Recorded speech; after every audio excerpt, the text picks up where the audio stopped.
Welcome, distinguished Minister, Mr. Dr. Fatih Birol, Executive Director of IEA, and Mrs. Güler Sabancı, Head of the Executive Board of Sabancı University, panelists of IICEC Symposium, and distinguished members of the press, ladies, gentlemen, all the distinguished members attending, welcome. As you have already watched during the video, the IICEC, Istanbul International Center for Energy and Climate, now has the occasion of organizing this event, and it's a series of events organized for many years. The world is changing, the needs are changing, expectations and forecasts about the use of resources are changing. This is what science tells us. Therefore, Sabancı University and IICEC, producing science, brings up data and presents to us all the data for future implementation. In a minute, we'll be starting our program, which will be enriched by our distinguished speakers. The theme of this year's conference is Economic Growth and Energy, Shaping the Future Economy. Quite naturally, if we are shaping the future economy, as the honorary speaker, our guest speaker is Mr. Mehmet Şimşek, as the Minister of Treasury and Finance. We are thankful to him for his attendance. Twitter and LinkedIn IICEC accounts are also the places where you can follow the event. Also, you can post photographs with the hashtag IICEC. Without further ado, I would like to invite our distinguished coordinator for IICEC to the floor, who will be opening the event.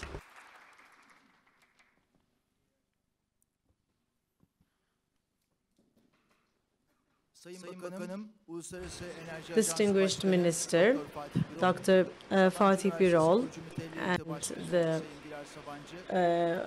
Head of the Executive Board, the Board of Trustees of Sabancı University, Mrs. Güler Sabancı, and distinguished delegates, welcome to the 17th of our series of IICEC conferences. This year's conference will cover the fields of energy and economy and is becoming an important event for discussing relevance of energy with economy. In the last years, IICEC has been continuing quite important activities that will contribute to the society, organizing more than 70 high-level meetings so far. Every year, we have our distinguished minister, ambassadors, and government officials attending our conferences. We are thankful to them. Actually, Güler Sabancı attributes a dedicated significance to collaboration between public-private sector and academia. Therefore, in this respect, the distinguished supporters of the board of IICEC and your contribution plays a great role, because every year we have been seeing geopolitical dynamics changing and evolving every other year. Turkey is a country that is centered in this respect, has maybe more than ever been paying to economy and energy, with aiming at creating a theme that is also reflected in our topic today. Fields of energy and economy are quite closely linked to each other. Energy is a vital resource for sustainability of life, whereby economy funds the infrastructure in this respect. Therefore, this mutual relationship will be enriched by ways of industrialization, employment, and social welfare. In this respect, synergistic relationship between economy and energy has always been a factor to represent the uprise of civilizations for many years throughout history. Since the Industrial Revolution, sustainability and accessibility of energy provided a contribution to growth. This process has always made energy a critical factor, maybe the most important and the key factor in this respect, together with communication. Devam etmektedir. Sanayileşme ve ticaret ise enerjinin doğrudan etkilediği alanlar arasında yer alıyor. Enerji maliyetleri ve küresel ekonomik rekabet arasındaki ilişki bu iki alanın birbirine bağlılık ve bağımlılık derecesini gösteriyor. Doktor Fatih Birol'un bu sene önemli their shape. Dr. Fatih Birol keeps emphasizing energy, trade, and economy triangle, making a vital role in shaping the global trade. Industry generally takes the biggest share from energy and becomes the milestone of economic growth. Sustainability of production processes and efficacy thereof also have an impact of the supply security. Fluctuations in this respect are reshaping economies by also having an impact on energy. Also, the competitiveness of the countries are affected by this factor. This situation shows how important lowering the energy prices are and to ensure sustainable availability of energy resources. In the process of energy transition, renewable energy resources and reduction of the carbon footprint target is transforming the energy policies. In this respect, energy sector is not only the milestone for economic development, but at the same time is one of the most critical factors to shape up the future economy, and at the same time plays a critical role in the functioning of industry. Therefore, today's IICEC conference on the theme of shaping the future economy will elaborate the challenges as well as opportunities in this respect. And I hope that it will be an important occasion on our agendas. Now I would like to invite to the floor Ms. Güler Sabancı as the head of the trustees of Sabancı University.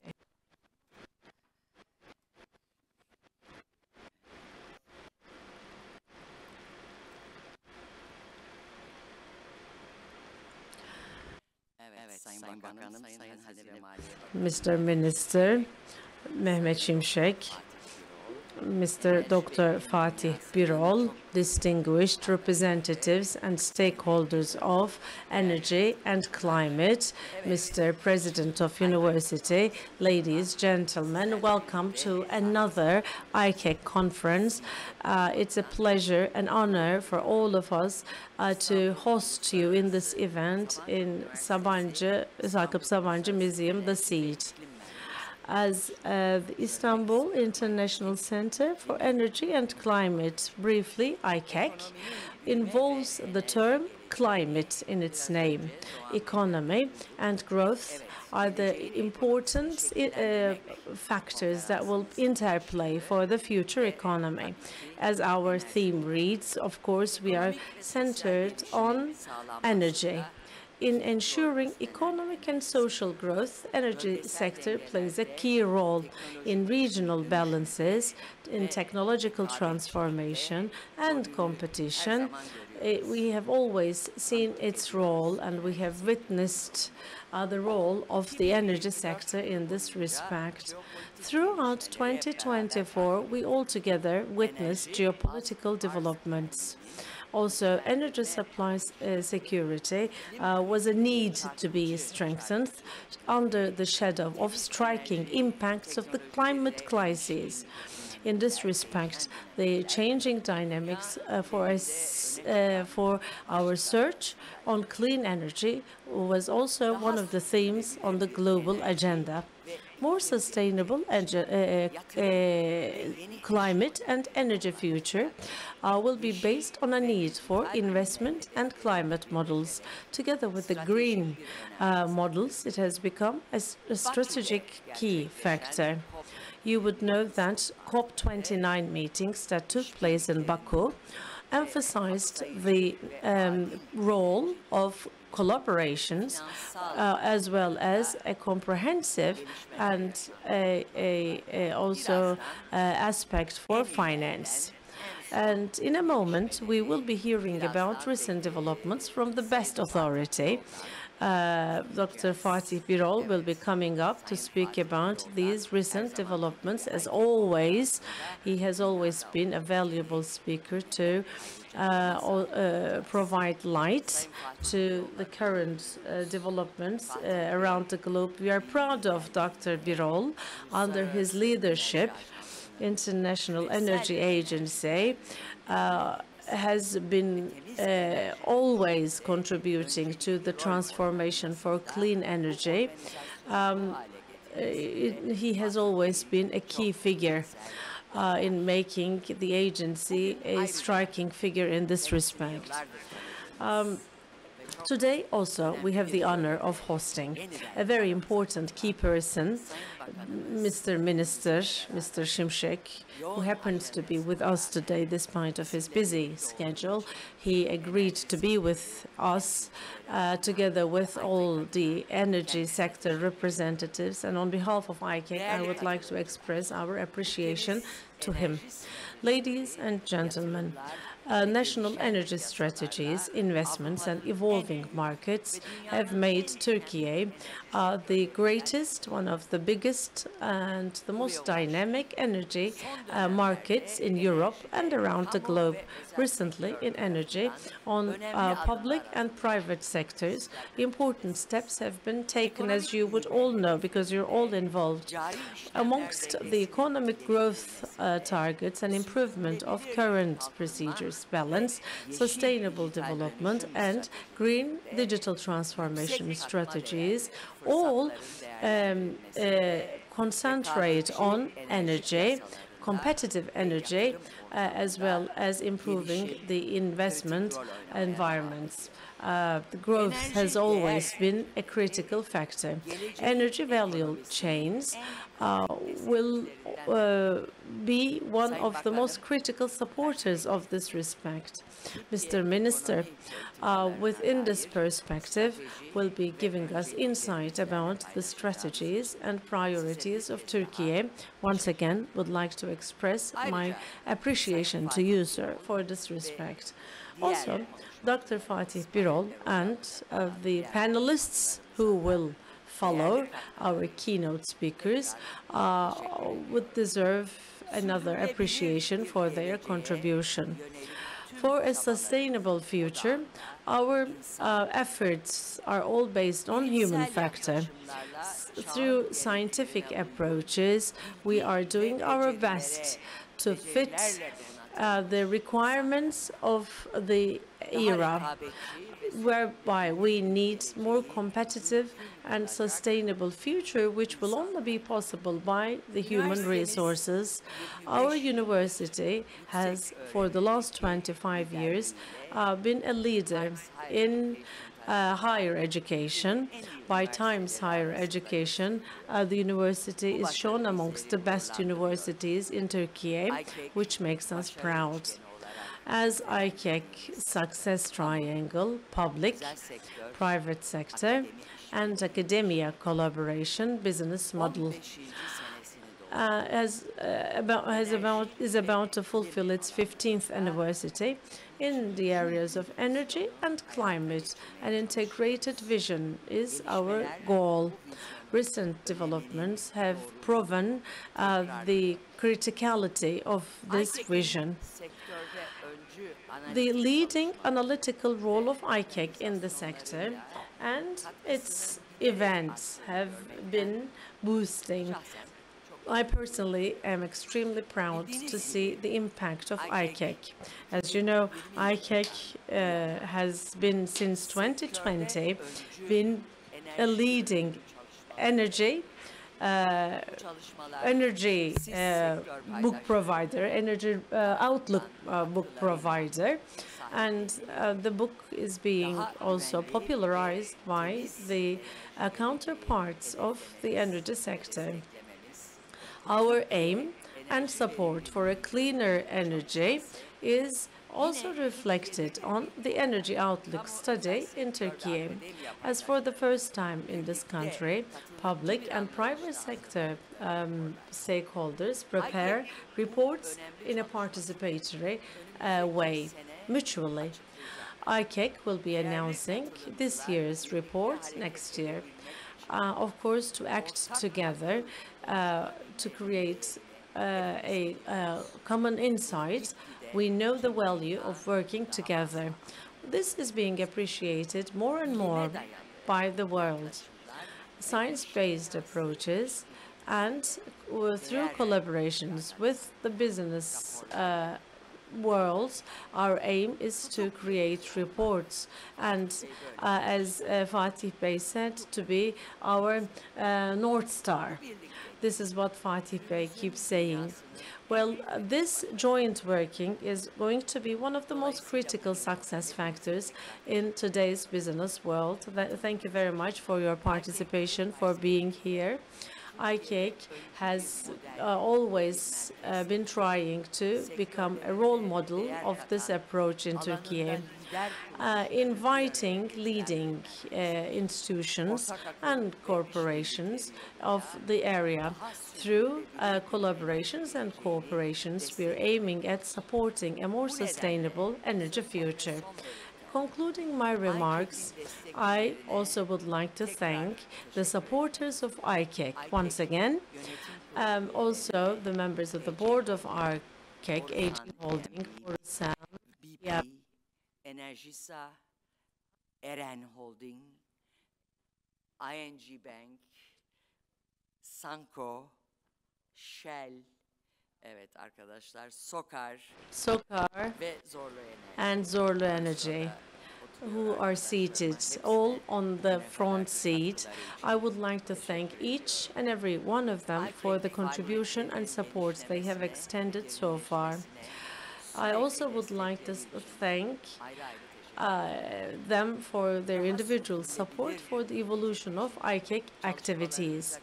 We will continue working for a more sustainable future.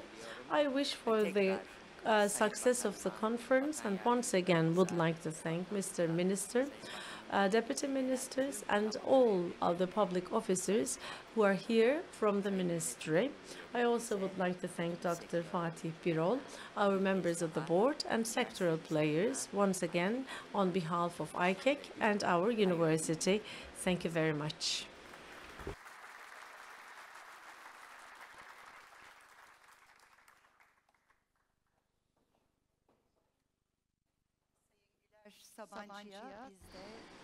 We also would like to thank to Güler Sabancı for this distinguished address.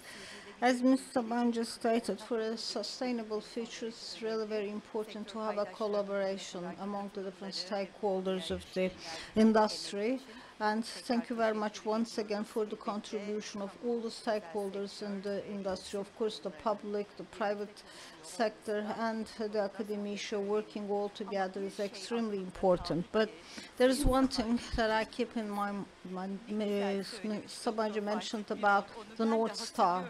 I also remember what Fatih Birol mentioned. Now, to deliver the keynote speech, I would like to invite Fatih Birol to the floor, Honorary President of IICEC, and at the same time Executive Director of International Energy Agency. Welcome.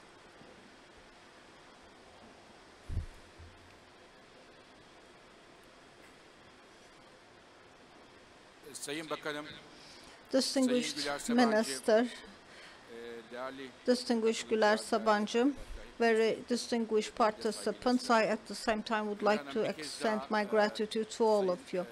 Ms. Sabancı, once again, for the Minister, our colleagues coming from Ankara. And Ms. Sabancı, thank you very much for bringing all the stakeholders together in this hall. It's quite an interesting environment. Thank you very much. A very nice place and venue for having this occasion.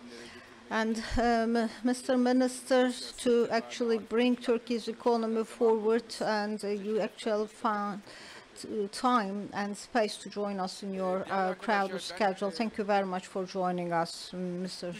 Minister. Now, three topics topics that I would like to share with you, especially for our colleagues coming from Ankara.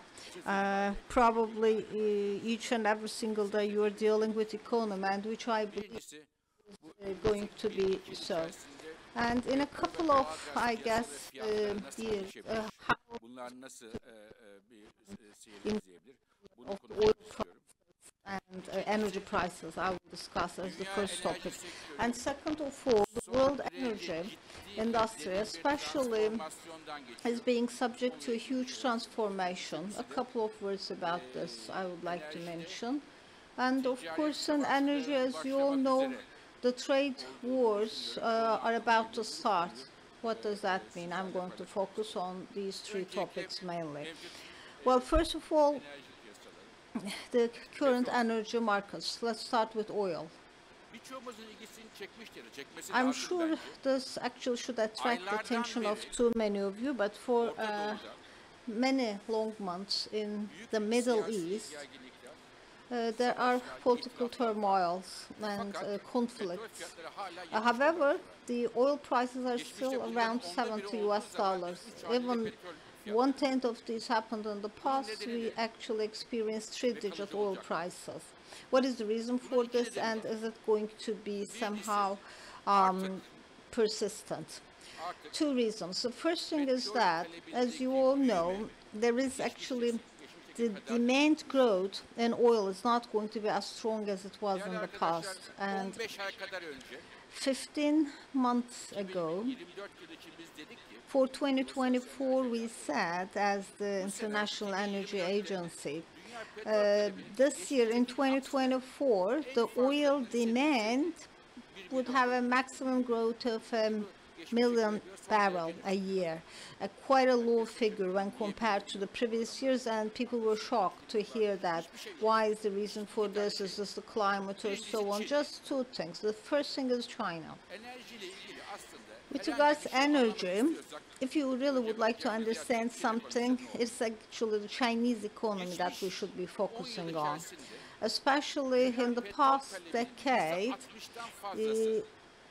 more than 60% of growth came from China, and also the oil demand. And the Chinese economy annually had the 6.1% of the growth on an annual basis.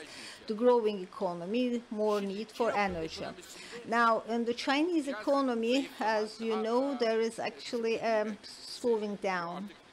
And therefore, I mean, especially from the banks in New York to the Communist Party in China, it's probably 4.5% of a growth. That would be the case. And this actually means that there is going to be a decline in demand. And the second thing is the electric vehicles. The world, as you all know, especially in the industrial, there is actually a huge change. Today, looking in particular, 1 out of 4 cars are electric cars. And more importantly, China, right now, as for the cost of electric cars, it is mostly, when compared to internal combustion, it's actually even almost the same. And so there is an increase in the amount of electric cars and in the world globally. So it means that there is actually going to be less. In other words, I would say, when compared to the past, there's actually less demand.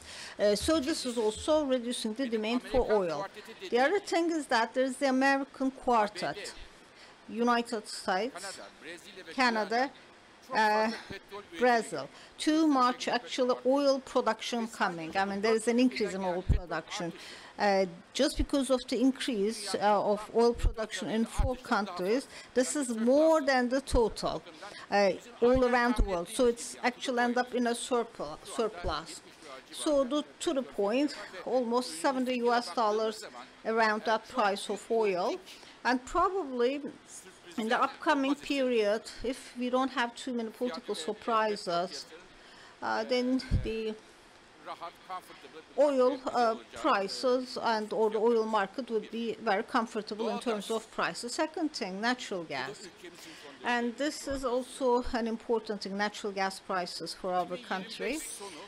By the end of 2025 and 2026, 2027, to the world, there will be a new LNG shipment, especially United States and Qatar. And there is going to be too much that in 2.5 to 3 years, the amount of the new LNG to come is going to be half of that comes in 40 years. So in 3 years, half of the 40 years of LNG will be arriving. This means that also this is going to affect the natural gas prices, where the sellers were actually more advantageous, actually would get buyers end, and the buyers will be much more advantageous. So especially for countries like Turkey, where energy import is so dependent, it's if you're asking me, some good news. So this is message number one from my side. The second message I would like to convey is about structural transformation. My dear colleagues, if we go back to the 18th century, think about the films and so on, mostly the Industrial Revolution, focusing on coal energy. It was, there was the era of coal at that time. Coal at that time was dominating the energy market. And in the course of time, coal replaced by oil and natural gas. This is the era that we're going through. And oil and natural gas, they are dominating. Petrol ve doğalgaz kullanacağız. Ama ben şunu görüyorum, datalara, verilere baktığımız zaman yeni bir çağ başlıyor. O da elektrik çağı. Elektrik kullanımında çok hızlı bir büyüme görüyoruz.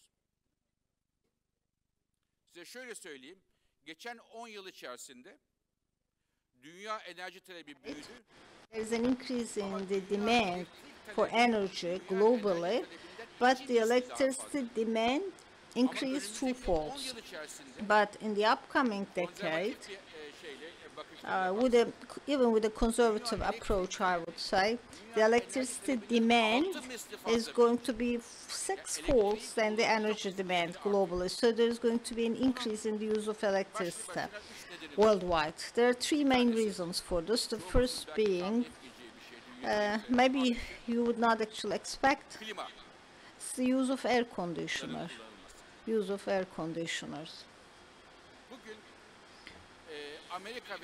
Today, in the United States or in Japan, for the households mainly, 90% of the households have an air conditioner, but in Nigeria it's 5%, 18% in Indonesia, 20% in India. And the higher the income level, and of course because of the climate and the increase in temperature, this is number one reason. People are purchasing air conditioners. The second thing, electric vehicles, as I told you. And the third thing, it's a new thing,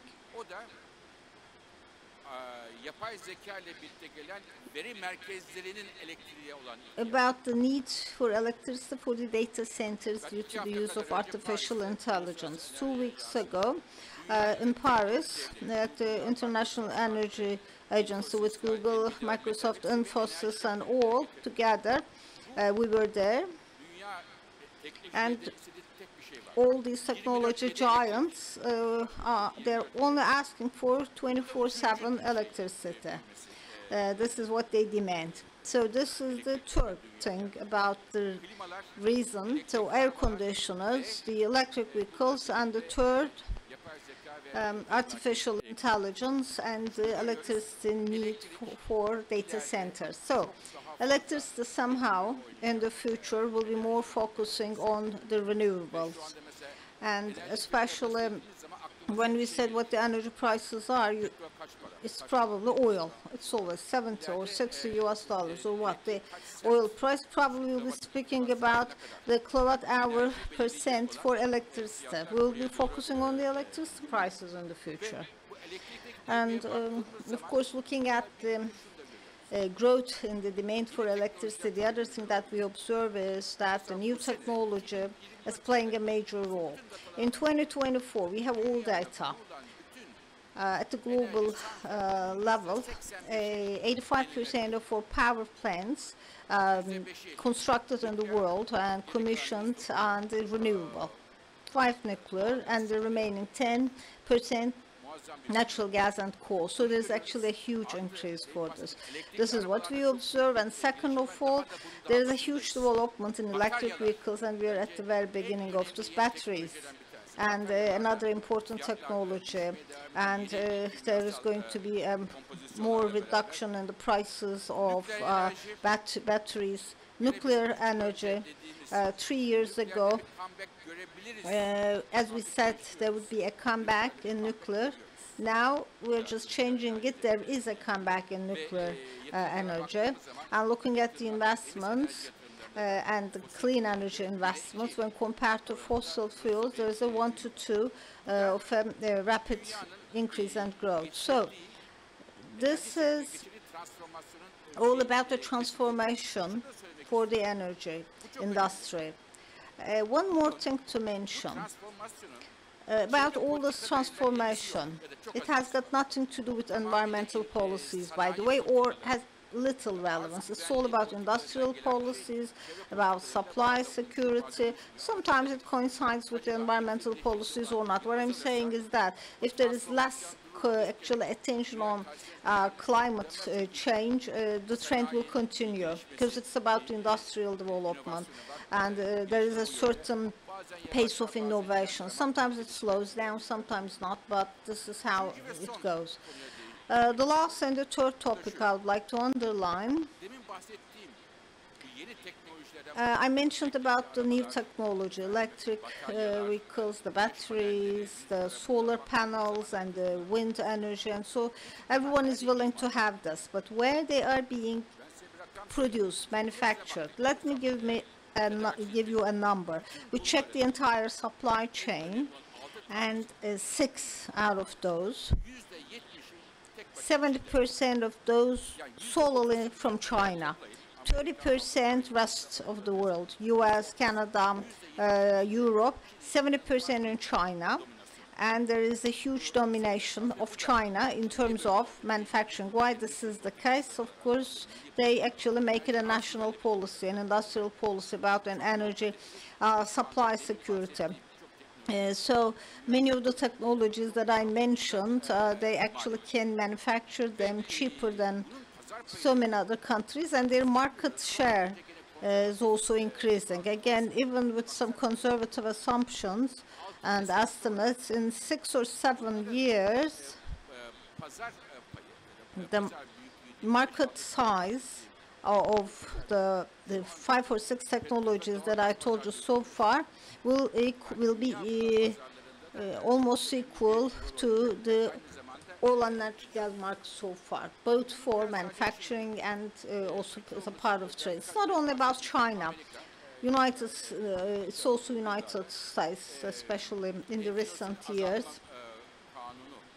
They have an inflation reduction law, and especially focusing on the clean energy policies mostly. And in the United States, it's either solar or batteries, hydrogen or so. They are now having a leap forward as well. Why? Because of competition among different countries. In what's going to be my share in the economy of the future, of course, United States would not like to leave it to China. Same for India. Now, I would like to say a couple of words about Europe. Why? Considering geopolitical developments, elections, and so many other policies all around the world, between Europe and Turkey, in several matters, there again will be new opportunities and close relations between Turkey and Europe, something concrete right now. February 26, I mean, it's just a few time left. This inflation law, a law similar to the inflation law in the United States, with regards to this clean energy deal, there is going to be a major announcement. And by Ursula Leyen, probably it's about going to be the economy of the future, the role in the future of the economy. And to take this role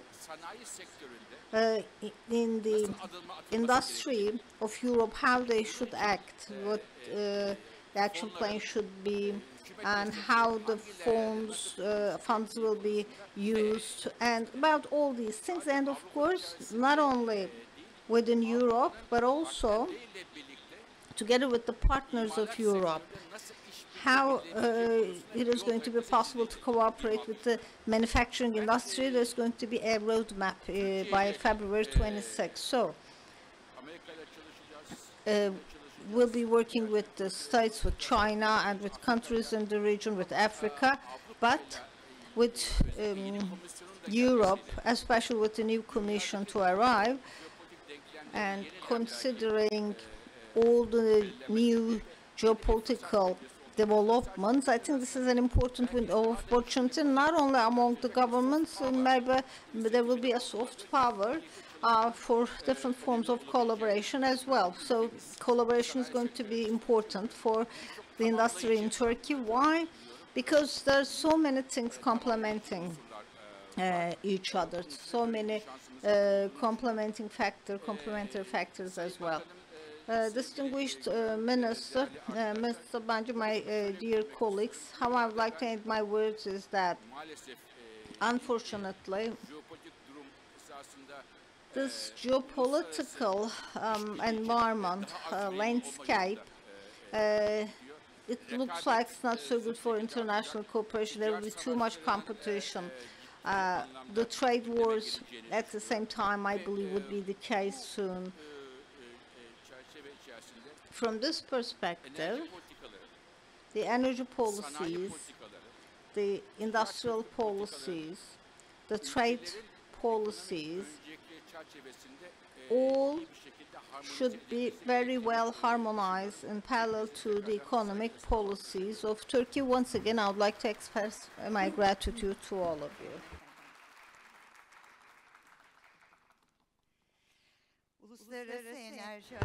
Thank you very much, Dr. Birol, as the honorary president of IICEC and executive director of IEA.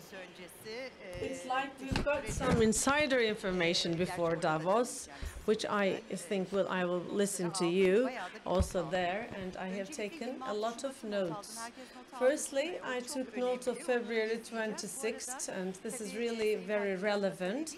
As Dr. Birol explained, as we are discussing through our broadcasts on economy, provided that the current conditions require the relatively reduced commercial collaboration between Turkey and Europe, mainly because of their preference, may probably be revived with their interest back in Turkey.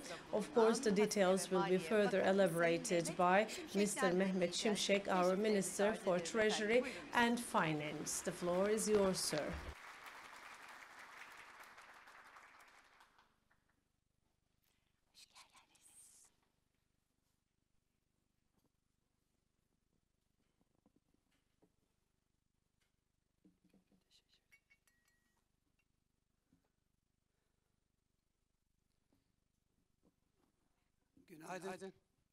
Good morning, distinguished participants, ladies and gentlemen.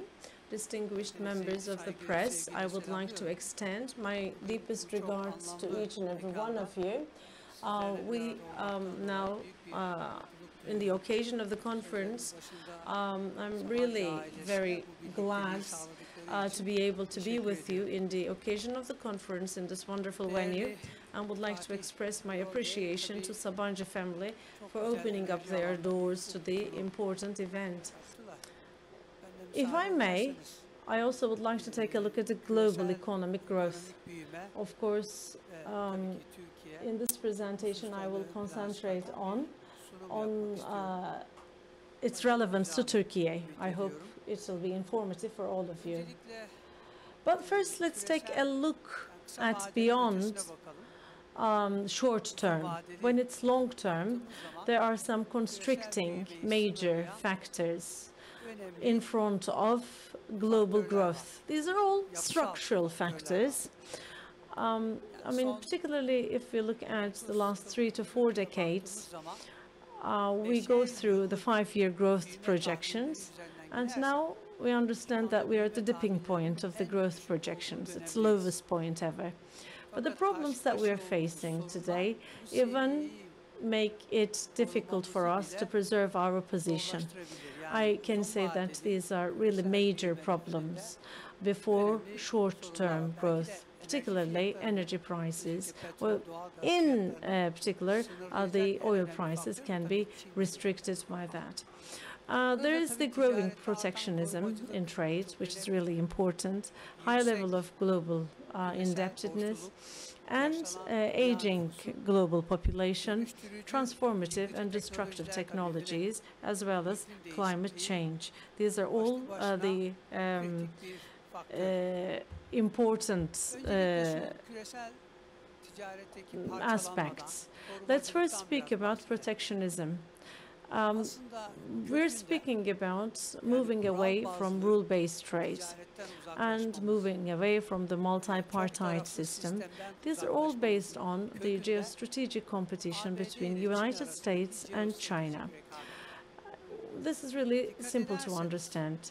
Since January 2023, the number of limitations in trade in both countries by itself would show us the picture.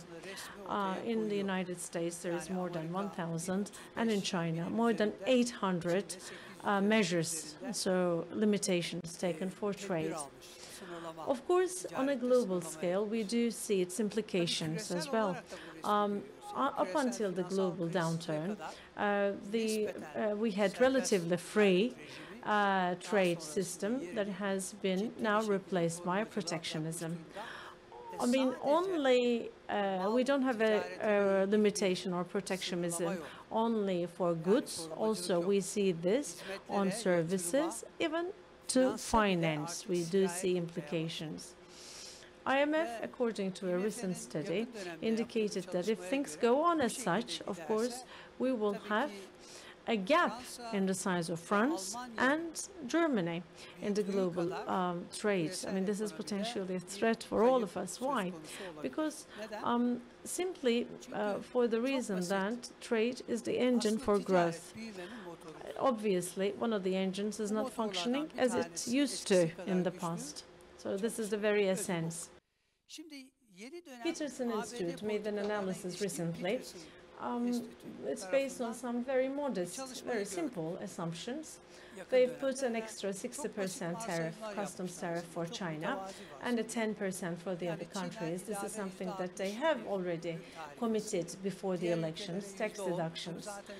This is important for the budgetary aspects. And out of 8.5 million illegal immigrants, they are expatriating only 1.3 million. And this, of course, will have some implications over the American economy. They've looked into that as well. Inflation is higher. You see the figures, so I'm not elaborating on the figures anymore, because it means that if inflation is to be higher as a possibility, then long-term interest rates would be potentially higher. High budgetary deficit is also supporting that, and therefore we're expecting a lower growth. You know that one of the important engines of the global economy is the American economy. Therefore, if the commitments of before the elections are realized, then developing countries and global economy are to face a depressive scenario. Of course, what is really important for us is that Chinese exports have changed direction. Our industrialists must always look into that meticulously and should take measures accordingly. Why? Because no country will easily be destroying their existing installed capacity. This is against the nature of what we're doing. What will you then do? Then, if the capacity exists already, and for this reason or for that reason you would lose a significant market with protectionist measures, you would concentrate, you need to eventually concentrate on other markets. Therefore, one of the most critical aspects for Turkey is this one. As this is something that we've been elaborating with Mr. Minister of Industry and Trade, but this is also a point of caution for our industrialists as well. Therefore, trade wars, and of course the fluctuations in the US dollar values, and the weakening of the willingness in counteracting climate change, and the slowdown in the global growth are all the aspects we should consider. Why is China important here? Dr. Birol very interestingly have explained it from the perspective of energy. Actually, China is very important in global manufacturing industry because more than 30% of the manufacturing is done by China alone. This is not something to ignore, and I would like to continue with an example because it will have some implications over Turkey and the rest of the world as well. Well, the global automobile industry is, let's say, the market is 90 million items every year. Installed capacity of China is half of it currently. And mostly we are speaking about new technology, meaning electric vehicles. Therefore, automotive manufacturers will need to always consider that when, of course, making their decisions. We, as the policymakers, will also need to consider that as well. This is a period where, I mean, after the pandemics, I can say, supply from nearby countries have been prioritized, but it was a short-term trend. But probably supply from friendly countries is something that would remain in our agendas. And with the new government coming to the United States, probably this would be more important. But, well, what will be the implications on Turkey? Here, of course, I can say that Turkey possibly will be affected relatively lower for the mere reason that almost 62% of our trade is rule-based. Free trade agreements define our trade. By itself, it's not enough, but it is important, at least in the short run. Of course, unless we expect new derotations, most of its exports will be to nearby geography.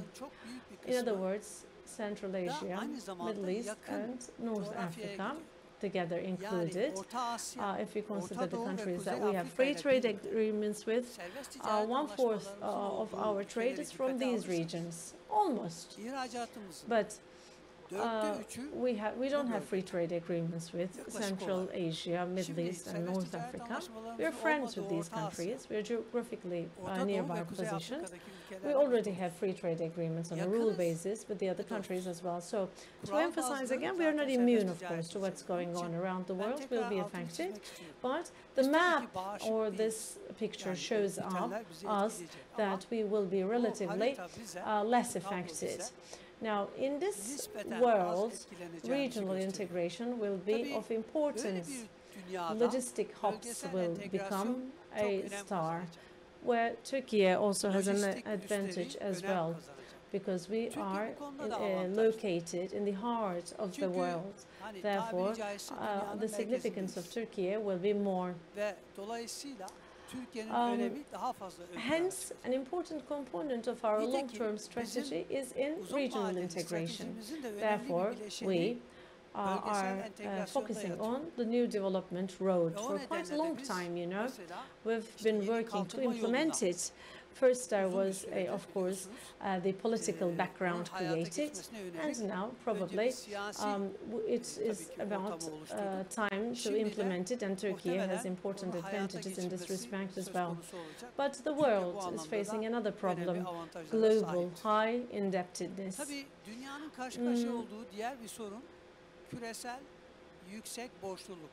And the slide shows the historical evolution of the situation, but more than 320% of foreign debt to GDP. By the way, in developed countries, it's around 400%. In developing countries, it's 445, almost. These are really big numbers.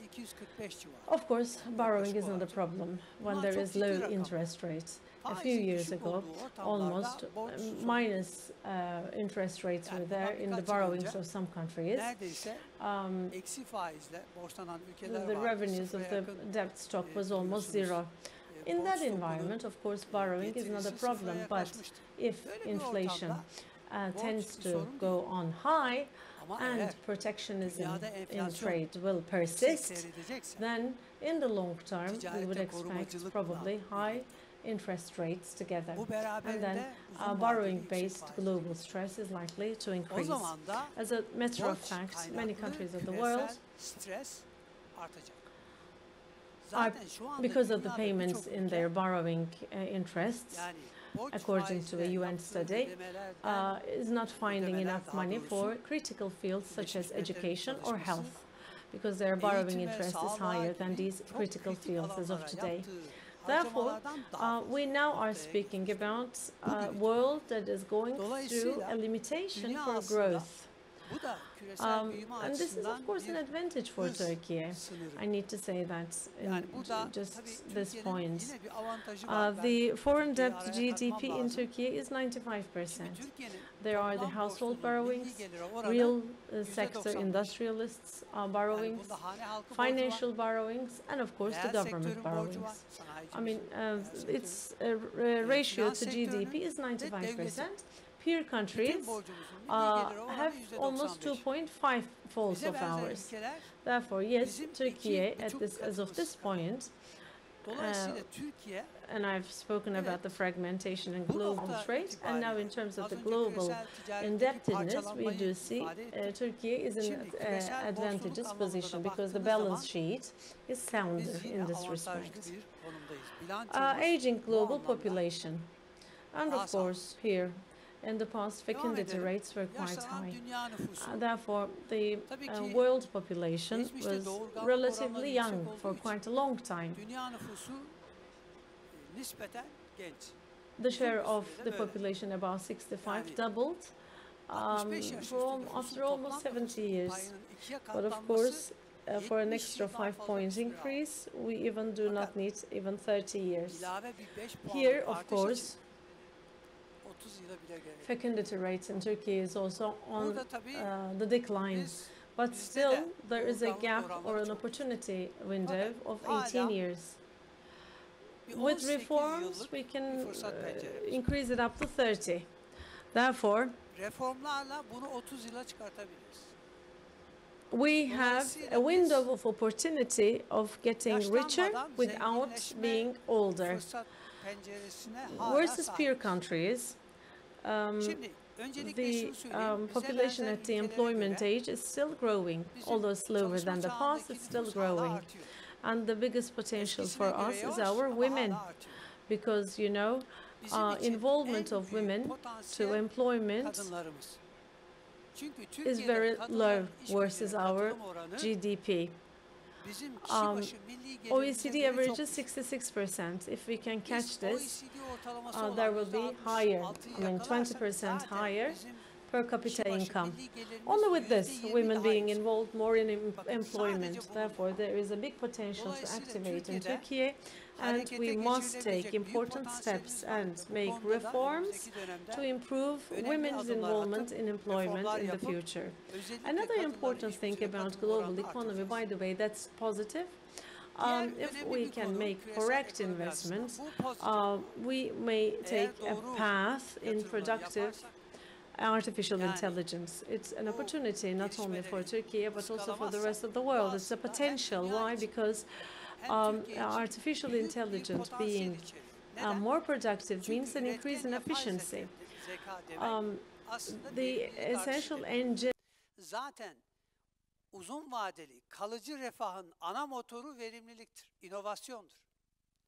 Dolayısıyla yapay zeka bir tehdit gibi görülebilir ama siz hazırsanız, bunu bir fırsata dönüştürürseniz kalıcı refah artışı sağlayabilirsiniz.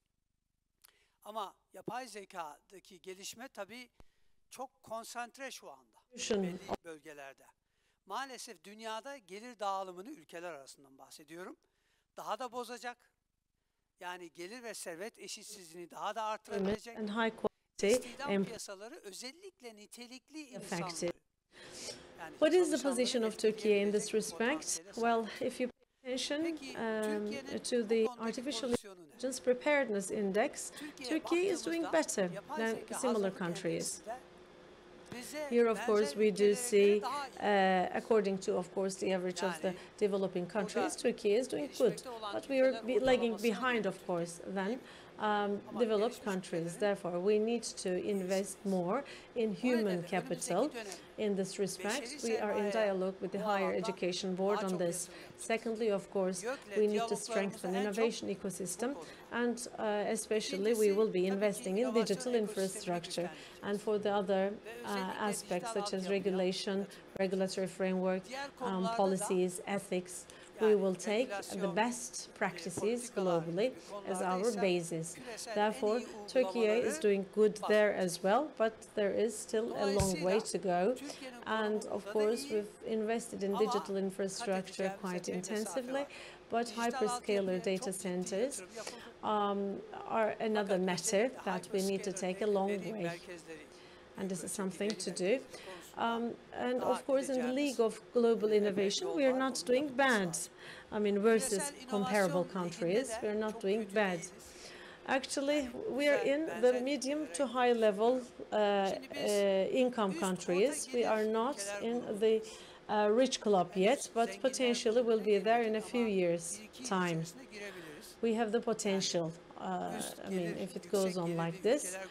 But, of course, versus our countries in our league, we are number 3 in terms of innovation, which is not bad. China is number 1, Malaysia number 2, Turkey is number 3. Therefore, here as well, we are doing good, but I can say that versus high-income countries, we still have a long way to go. And a final point that affects global development is global warming. I mean, this is something that we are speaking in the IICEC, which is essentially a point of alert by IICEC. It's a reality now. I mean, it's not being discussed anymore because the figures are quite clear. Of course, there are a lot of works being done. You know, COP29 already concluded, promises, policies there. I'm not going to get into details there, but the picture doesn't look quite bright. Why am I speaking about it? Because global warming is something that will have a significant impact on global economy. Carbon emissions, I'm skipping. Drought risk is a byproduct, of course. But climate crisis will have very significant economic and social impacts. Low global growth is the final outcome. I mean, this is something that we are discussing. The theme of today's conference is growth and energy. Drought, food crises, increasing unemployment, conflict area, and evasion of fossil fuels are all the themes that will have implications on our region and around the globe. According to this study, if the situation goes on as such, And if the climate change still constitutes a threat for global economy, it will lead to an 18% loss in GDP globally. And we are expecting about 20% increase in global poverty. I mean, it's really reasonable. These are not extreme scenarios. These are reasonable scenarios. So it means that we are speaking about the streamlined scenarios, essentially.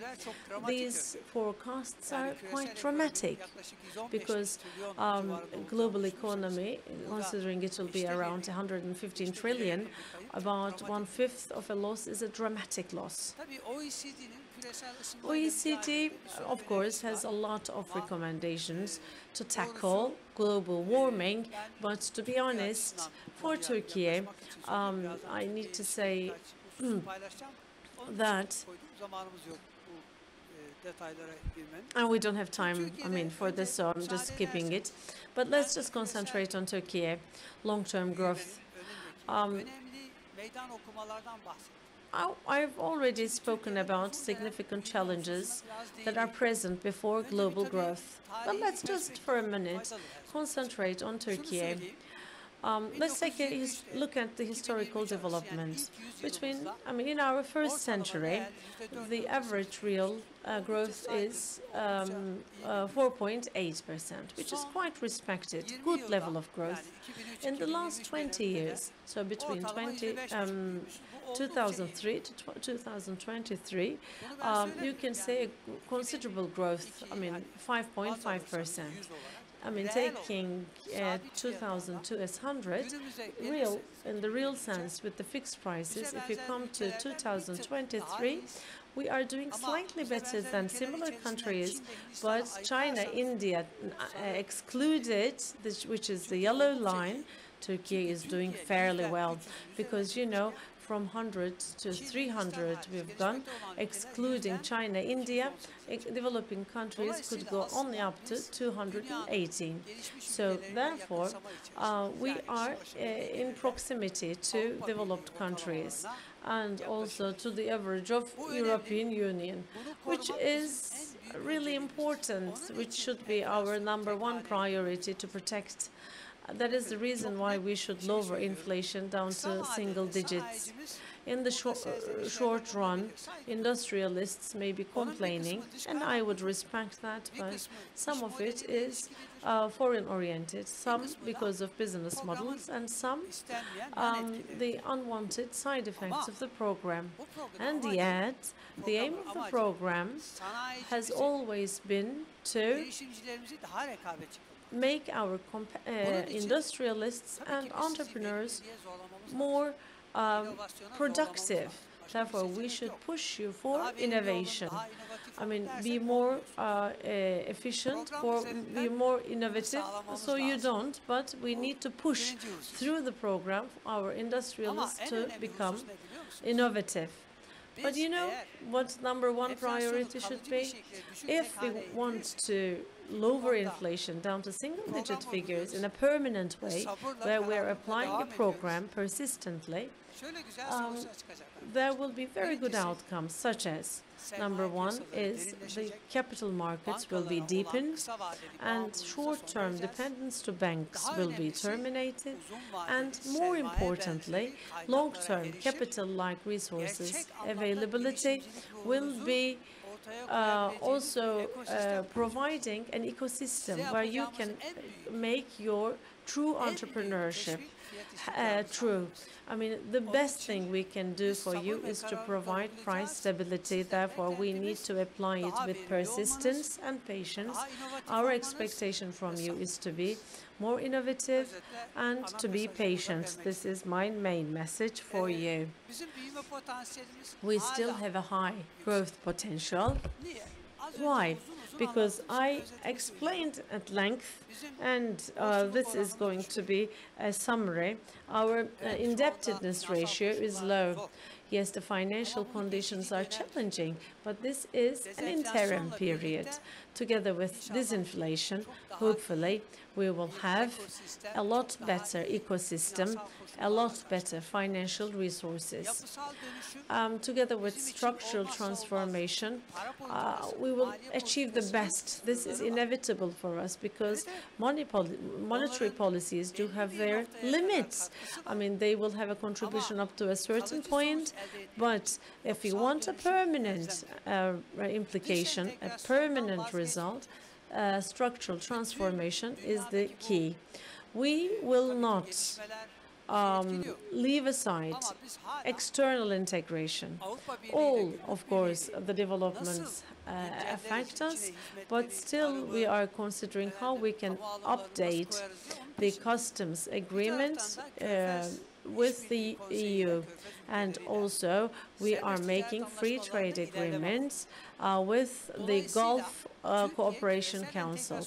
Therefore, through global integration, Turkey, through structural transformation and through disinflation, will have a more flourished economy, a more competitive economy.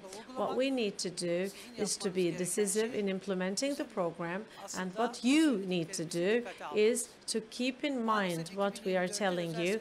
Unfortunately, 2024 has been a year, I'm afraid to say, that the private sector ignored what we told them, but hopefully next year we will have a stronger collaboration in this respect. Debt stock is important. Public debt stock is truly low versus other developing countries. At 26% is quite acceptable. I keep emphasizing that. Why? Because for the moment, we are creating a fiscal area for the reforms. We will keep fiscal policy tight in the short run, but not in the mid-run, and we will pave the way for structural reforms. Something important, I know there are problems in the short run, and the citizens are complaining of the living expenses, and as well as the industrialists. But we are hearing you. We know and aware of the problems, not ignoring them. Of course, there is a slowdown in the growth, of course, in the short run, but no hesitation in the long run. I mean, I've taken 10 years of 90s, average growth 2.8, and 69% inflation. I mean, it doesn't matter if it's early 90s, and the growth will be just slightly higher, inflation slightly higher. Taken a decade from 2000s, their growth is doubled because inflation is single digits. And recently, in recent years, again, our era, inflation is higher and growth slowed down.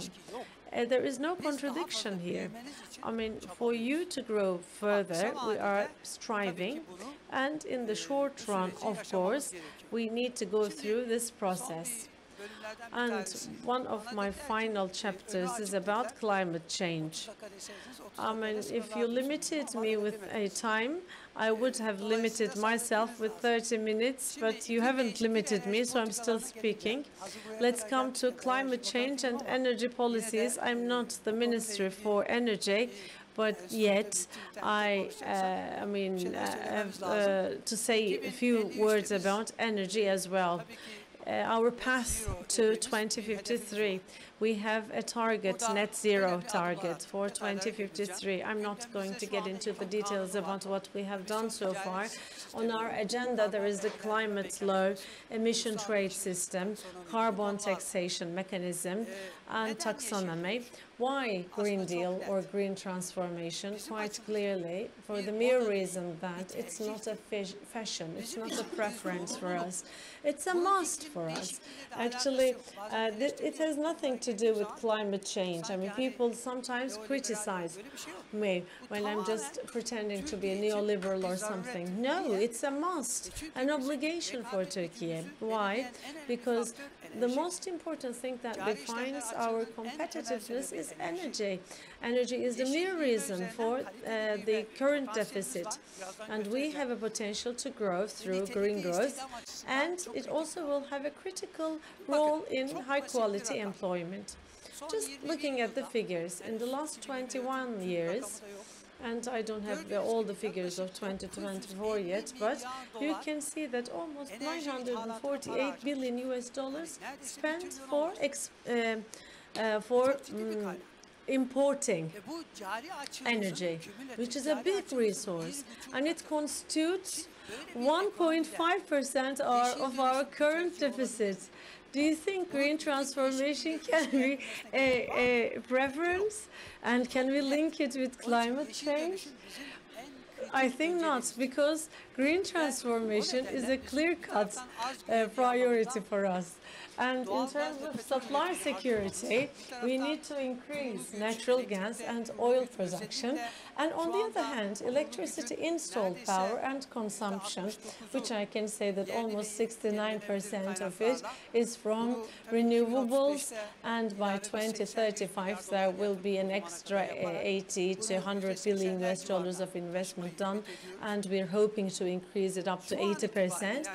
But as of today, as we're standing in, November 2024, I can say that share of renewable energy in electricity generation, not speaking of primary production, is up to 48%, which is fairly good in Europe. And the share in installed capacity is 59%. Amongst G20 countries, we're doing good. I can say that in terms of renewables, we are number 7 amongst G20 countries.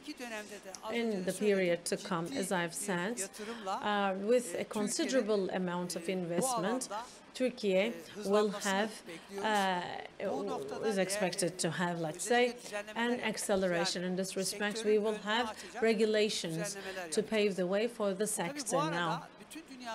And in the meanwhile, as in other parts of the world, our energy intensity is reducing. To produce a unit of course, electricity, the energy that we need to produce is also reducing, and our investments again will go on as it is and will be further accelerated for energy efficiency. Well, of course, competitiveness and energy efficiency also will need to consider electrified railways. It will be a priority for us, and organized industrial zones will be connected to ports with railways. And this is #1 priority for us in investments on infrastructure. We will also increase our nuclear energy capacity. We don't have a capacity yet, but it's currently being built, so it's underway. We're creating our nuclear energy capacity, but this is not enough. We need at least 3 or 4 folds of an increase there, so we're still looking into that. Electrical vehicles are being spoken of, and this is something that we are supporting. The energy, the tax level is low, and 2023 has been a year with a boost. We have local production as well. Hopefully it'll grow even further. With other investments from abroad, we will be growing further. So Turkey is not doing bad there as well. The last point there is, according to Oxford University and Cambridge University, through their academia, they looked into the global green potential. They looked into who will be, in terms of equipment, in terms of technology, have the potential for the transformation in green energy. Turkey has the 6th country that has the highest potential, which also surprised me. Therefore, together with the private sector, we need to realize this potential. We are going to do that. Therefore, if you look at HIT 30, I don't know if you're aware of it, but our Ministry of Industry, particularly in 8 main fundamental fields, in 30 different fundamental products, looked into high technology. Climate technologies are also present there. From chips to climate technologies, all included. And the green complexity potential is something that we have targeted. Therefore, through HIT 30, we have created an incredible incentive system. I would highly suggest you to take a look at it. In carbon emissions, we are lower than the peer countries. We are maybe slightly over the global average, but we need to consider the fact that Turkey is an important industrial country. Therefore, in last year's figures, there is a reduction in carbon emissions. So we are on the right track. So I'm coming to the last part of my talk here. If I may, very briefly, I would like to look at the Stability and Reform Program. The targets of the program, finally, are about sustainable high growth and more fair income distribution. Price stability, fiscal discipline, sustainable current deficit, and structural transformation are the main axes. Current deficit is down to 0.8% of GDP, probably will close off with 0.7%. Next year, we are concerned that it might be up to 2%, but after having heard Dr. Birol, and I'm thankful to him, Fatih Bey, for your contribution, I can say that if the oil prices will remain low and in the natural gas, if it will be the purchaser to define and set the prices, then the improvement in our current deficit is not something temporary. Of course, energy prices or golds may also have an effect, but the program as well. In the midterm, together with structural transformation, we may proceed with current surplus. As for the reserves, last year it was a big source of concern, not anymore, because Turkey net reserves is up to $50 billion. I mean, just changing weekly. But according to the latest announced figures, $50 billion, it's considerably good because the peak is $70 billion, 2011.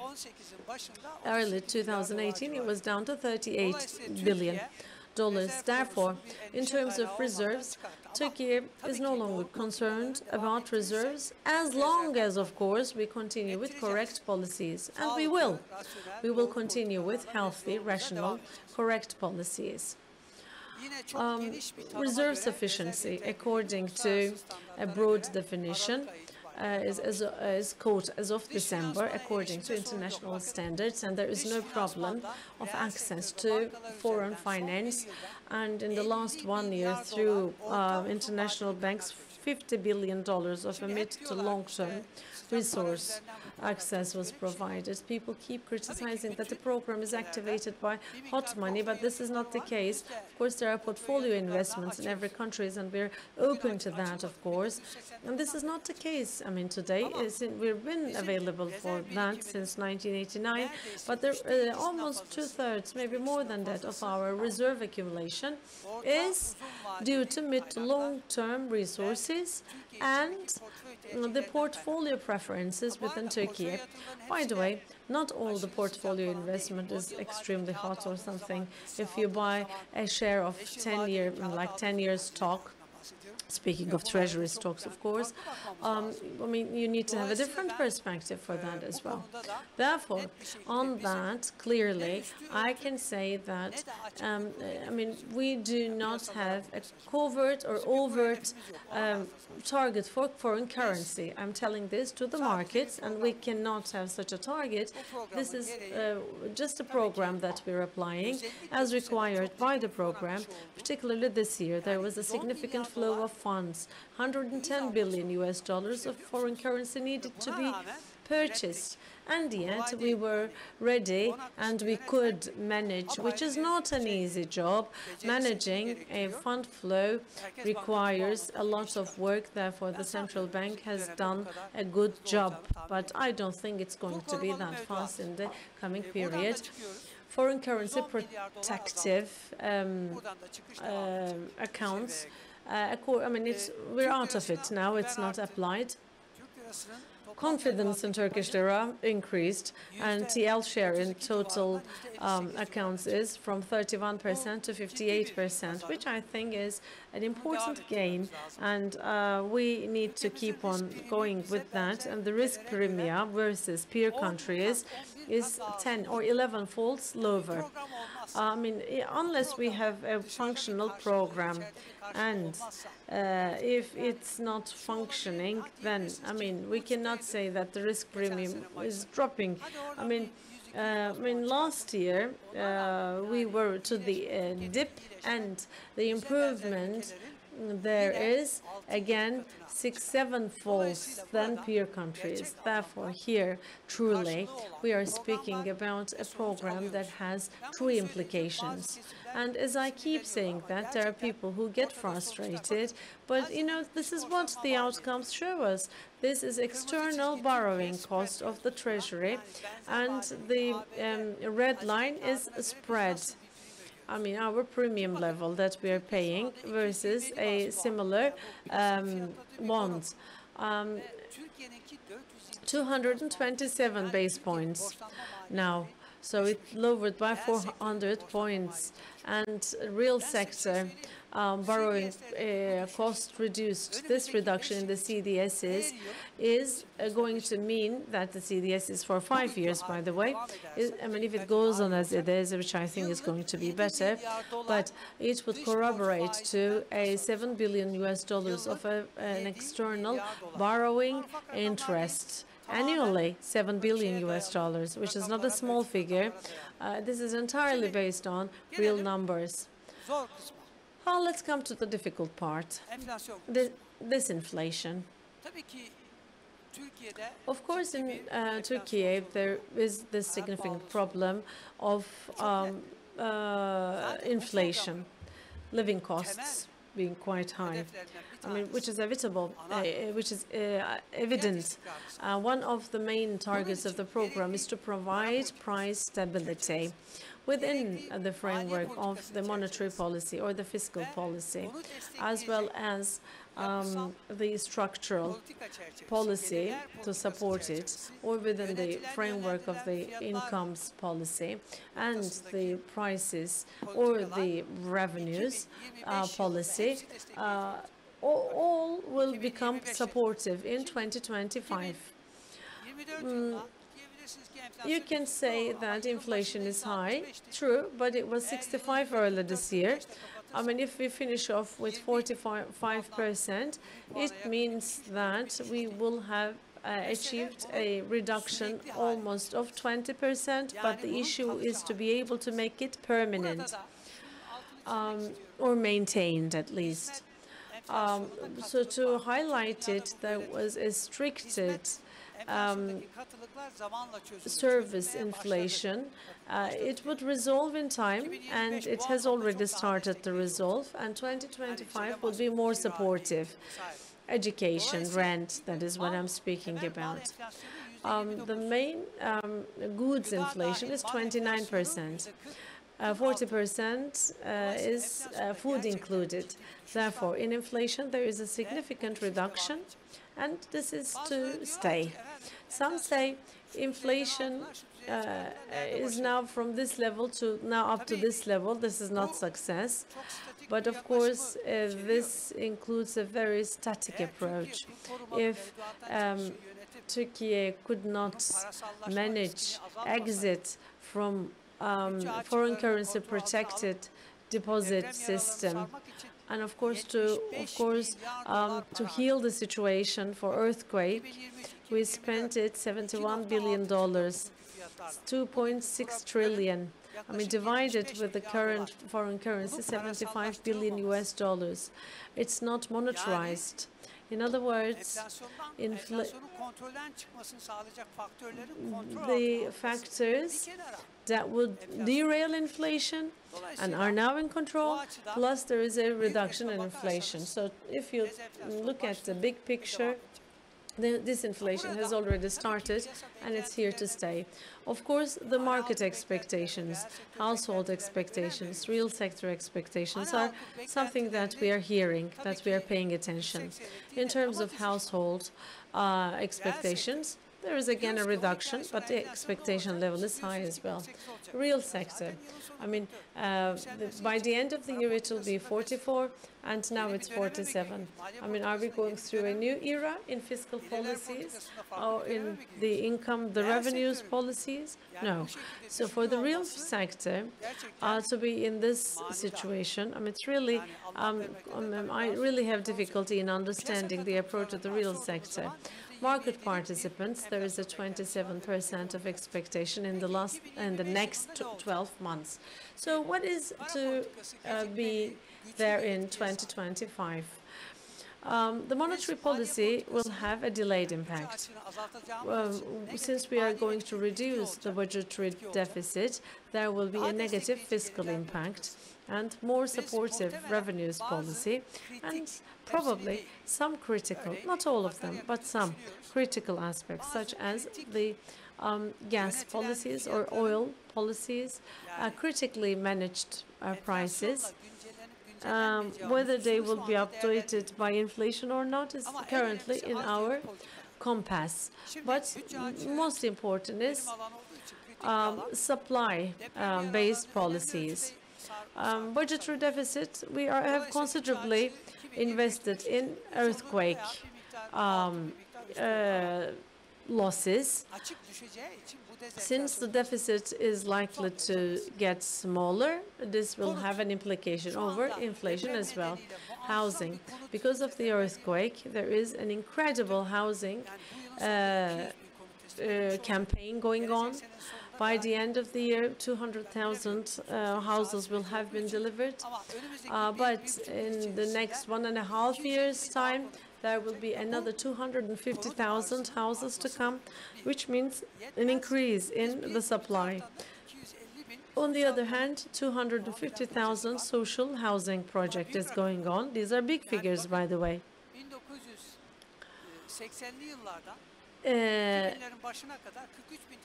From 1980s to 2000, early 2000s, 43,000 social houses were built. Now, for 250,000. So we will increase the supply. Therefore, we will be able to provide our citizens with houses over reasonable prices. Supply-based policies, another important factor is food. The most important is to accelerate investment for irrigation and also to activate food logistics, also to increase, of course, organized agricultural zones. One final point, structural transformation. Yes, the fashion is active industrial policies. New incentive policy will be announced soon. Green and digital transformation, the biggest priority. Productive infrastructure, what I mean is the railways, other structural reforms, strengthening human capital, and making investment environment better, deepening capital markets and justice reform. It is all important aspects. Next to the competitiveness, Turkey doesn't have another option but to invest in these fields. I once again would like to thank all of you for giving me the opportunity to explain the program further and for your patience. And hopefully the conference will be useful for our people, for our country. Thank you very much.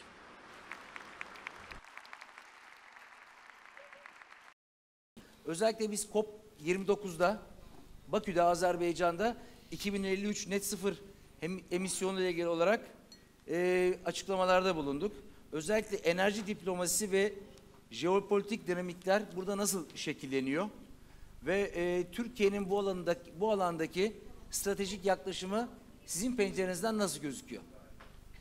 Öncelikle çok teşekkür ediyorum.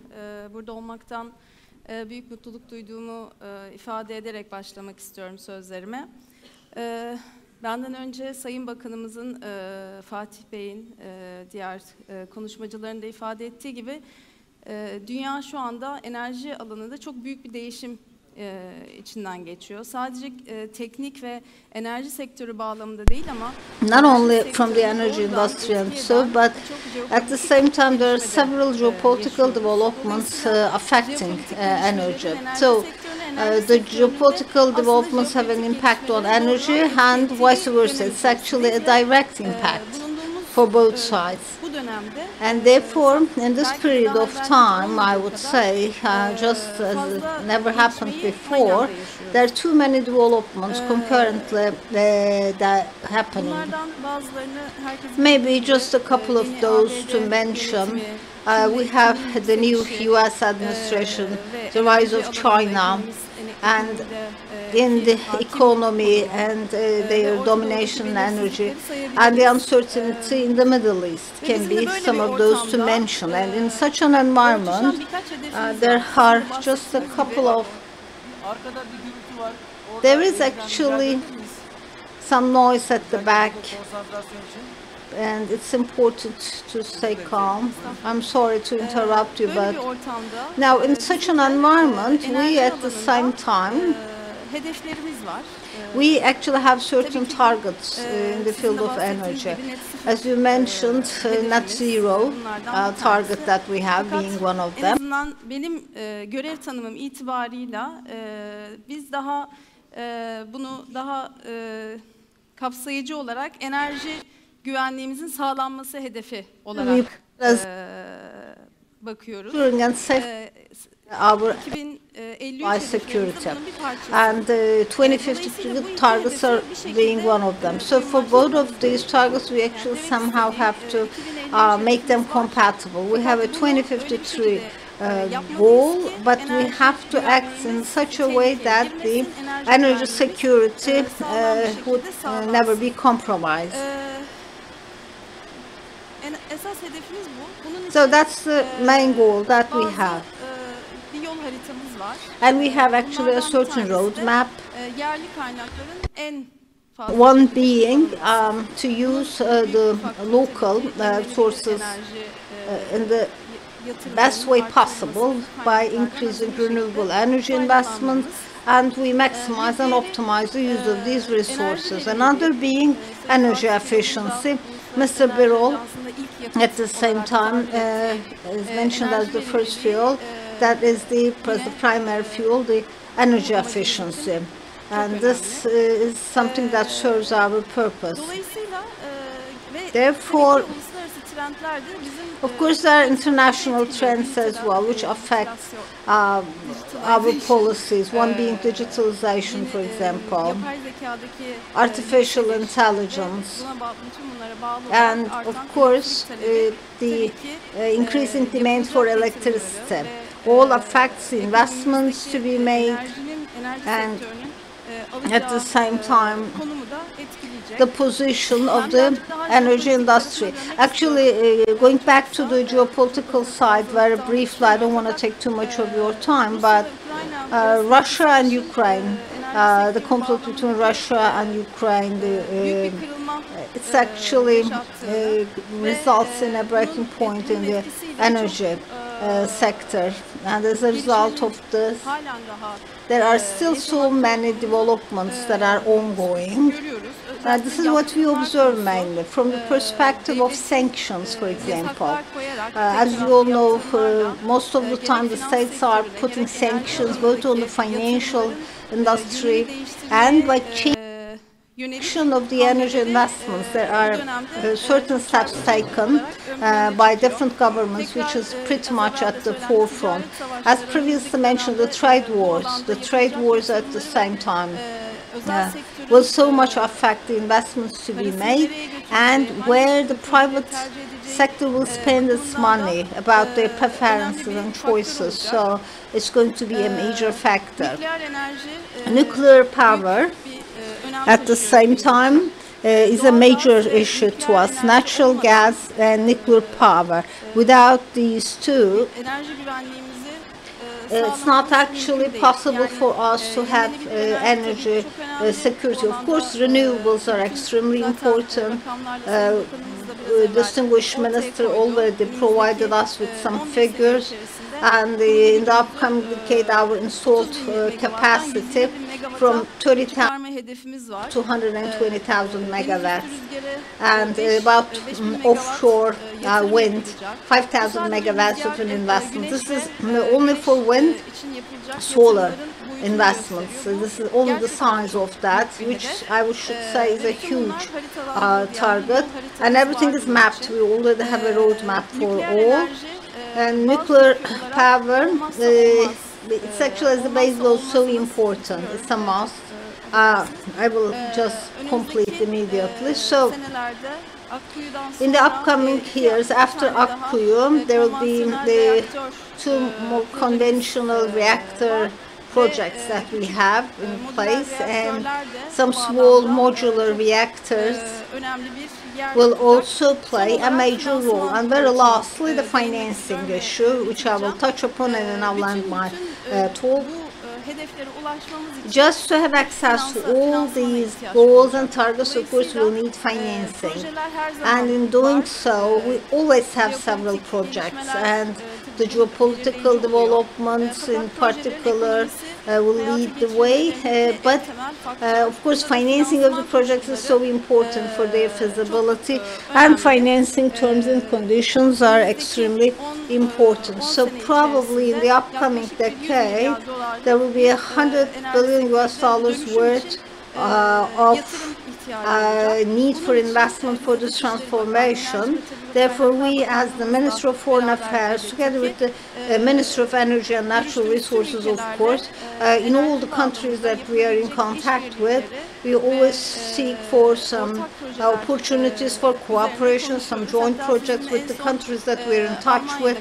And lastly, we met you in Germany, and the private industry in Germany, they are also very willing to be a part of this. This is not only specific to Germany, and there is a quite high willingness to cooperate with Turkey, and we're just trying our best to make sure that it is in favorable conditions. And together with the Ministry of Energy and Natural Resources, we continue with our joint work. Thank you very much.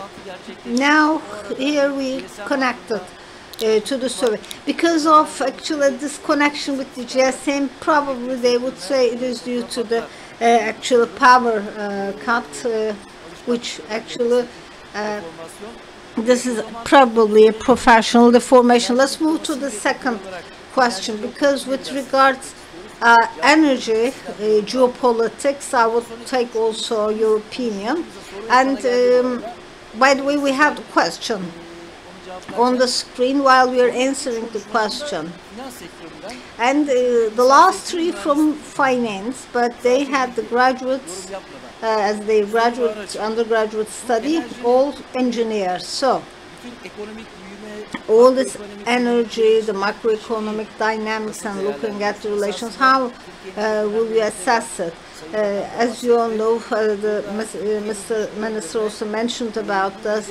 There are certain strengths of Turkey, and which financial tools can be, instruments can be used for this purpose. As Mr. Minister stated, it's actually something of vital importance to Turkey, something that we should do because of our global position, and we actually have all the resources, the wind, solar, and we have some developments with regards to natural gas. Now, rather than JP Morgan, I'll be focusing on Turkey. We are the largest bank in America and at the global, and we want to so both at the global level. And for Turkey and Azerbaijan, we prioritize energy transformation. Again, Europe's largest solar farm, and there are several other projects that we finance. Again, electrification of the railroads, as Mr. Minister stated. And about their financing, there are several projects that we focus on. From Turkey's perspective, unfortunately, as you know, in the last 40 to 50 years, the main problem that we have is lack of specialization. It's like I would do anything. I can do it, or I would do anything. As you know, since childhood we suffer from this, but I think it's really important to take some step. But within the field of specialization, thinking about the figures provided by both Mr. Grohl and the minister, there will be less access to the US dollar. Trump would like to get dollar in the US. There again will be inflation. Inflation will still be the case because so many defense spendings will be made, and not possible to expect a decline in inflation rates. Same for the interest rates. We are a developing country. So from the U.S. Treasury bond, we can actually have a borrowing 250 more points more, and we do so much again Euro bonds, and with an average term of 5 years. You cannot make any energy investment with a term of 5 years. Therefore, not possible for the banks in Turkey to support and finance these projects. There is the finance part, the capital part, and at the same time the capital financing. There are certain specialized groups in here, and looking at the assets that they the capital, Enerjisa, Sokar, Borusan, they already have a capital and a know-how, and plus if they get the financing and turning it into investment is much easier. But unfortunately, as the Turkish Republic also in the capital markets, I've been a banker for 30 years, we are still trying to improve the financial or the capital markets. It's not something, capital is not something that you deploy to the grassroots. In the capitalist system, it should be concentrated and focused on those that are specialized. What is important in here is that trust me, companies that we have never heard about are knocking our door. I actually have a project in Izmir. Would you please finance us? But you check the company and they've never made any investment. Just transferred a couple of people from other companies and saying we're very experienced, but they have no practical experience. Maybe they have experience in other places. Therefore, they create so much noise in the system.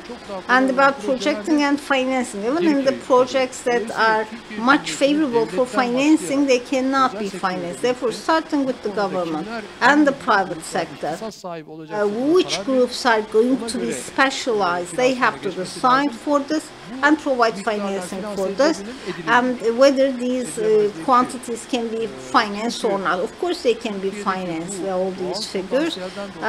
There is a natural potential in Turkey, and everyone is actually trying to reduce their green energy scores. They are trying to reduce their carbon footprint. Doing it in Turkey is so easy. I mean, in Germany, if, for example, you invest for a solar panel, rather than doing it in Germany, it's much better to do it in Turkey. And GCs at the same time doing so much things, but they don't have any installed capacity there. Therefore, Turkey is lucky from all sides, but we should not repeat the mistakes. There is a need for a certain level of specialization. I also have two of our from the same class, two of my colleagues in here. So we have over 30 answers to the question. Let me move to the next question in the mente. To reach sustainable economic growth targets, we are asking which is the most important area.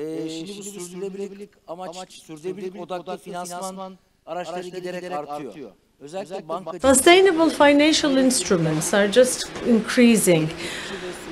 Innovative, sustainability-based finance models, how can they be used for a more effective role?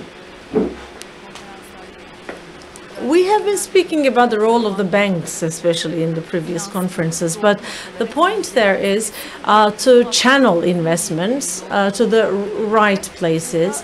Although it's a long journey, the common target is to be disciplined and to go in a hard-working way. Banking sector joint targets aim at bringing the correct investors with the correct projects at the right time. Actually, the banks should have a more inclusive perspective because, you know, there are different segments of customers working because they're working in different geographies, because they have innovative financial products, but this is what they should be doing. But there are some standard international models, of course, being used in the banks, but of course, considering the working culture and the trade culture and the dynamics of Turkey, we need to develop new financial models. So the banks still have a place to function. Also, the long-term added value projects must be supported by the banks. Long-term, then we stop, because then we start speaking about the investment climate. As Mr. Minister already emphasized, in the investment climate, there are places that we need significant reforms. Predictability becomes an important aspect. All these together, the banks, I think, will have a bigger role here. Risk, procedures, the venture, it's really increasing in the banking sector and the financial institutions. We see this appetite. Whatever we do, it's a problem for Turkey and for the global scale as well. The financing that we can find is not enough, or not mature enough for Turkey to take a step forward. For our country, international collaborations and cooperations in between different institutions are important. And in this respect, we need to attract new funds to Turkey. Doing that, of course, some prioritizations are important, especially in the energy-intense regions, which are also the risky sectors, of course. We need to take more concrete support from the banks, which is critical, if you would ask me. This is something that I need to emphasize, because at the point of cooperations, access to new funds and financing. The second thing is social contribution. Now, next to sustainability, we are always speaking about the leap forward in technology, plus technology, the digital transformation. Because once you implement a project, long-term social impacts that are likely to arise are very hard to manage. So you need to consider within the process from the start. The fair transition concept is an important concept for the banking. As an example, I give this, but this is quite a new concept. Fair. In all transitions, all the acts will have a comprehensive impact. Therefore, since 2021, although we've been involved in sustainability works for the last 3 decades, particularly for the last 3 years, we've been concentrated on this area. Transparent sharing, of course, is important in the supported sectors, especially in terms of high energy consumption sectors. We should think and monitor on a sectoral basis. The evolution of the sectors in terms of emissions should be shared with the public. It's extremely important, because then we would know as a criterion where we're standing within the financial reporting of the banking sector. On the social scale, of course, it will have long-term social implications. To manage these implications, we should also check where we are standing. I think this is also important. We're speaking about economic impacts all the time, but that we'll be making here in this long journey will be changing our lives. Therefore, I think the banks should do their best to increase the products in their portfolio. I don't know if it's because of the whole acoustic, but I think that the back rows are quite audible here. I would urge the panelists to avoid speaking. By the way, in the survey, there are 30 different answers. Well, the next question is about sustainable renewable energy. And what is the best model, do you think, to diversify the financial options in renewable energy projects. This week we've attended a meeting with Mr. Minister and considered also renewable energy projects altogether.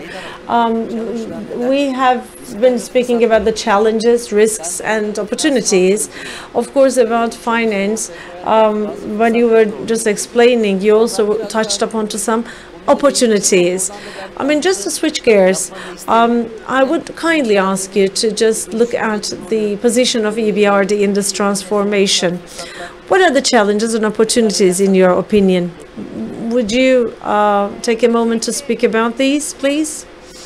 I mean, I'm quite proud to say that Turkey is amongst the 38 countries that we've been acting. Turkey is #1. I'm always proud to say that because of our leading position, because of the entrepreneur private sector.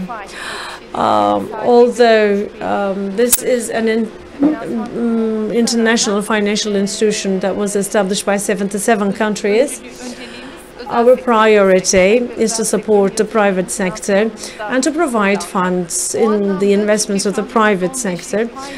To be the share of 15%, EBRD has been investing the most in Turkey. I mean, now 21 billion euro of an investment, and beyond that we have our finance.